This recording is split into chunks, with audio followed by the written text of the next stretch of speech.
भक्तो, बाप्पा बोलतोय तुमचा. हे माझं सुंदर गाव, जिथे निसर्गाच्या सानिध्यात माणसं मनसोक्त जगतात. मातीचा सुगंध, झाडाची सावली आणि शांतता येथे अनुभवता येते.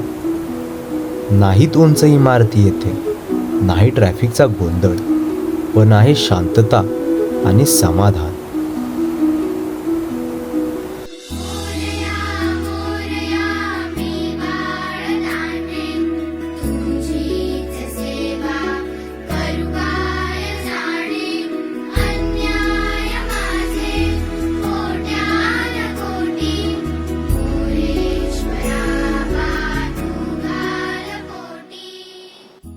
हे माझं मुंबई शहर, जिथं माणसं प्रगतीच्या दिशेने धावत आहेत. उंच इमारती, मेट्रोची वेगवान गती आणि ट्रॅफिकचा गोंधळ, पण या प्रगतीच्या वाटेवर तुम्ही निसर्गाचा आणि साध्या जीवनाचा विसर पाडला.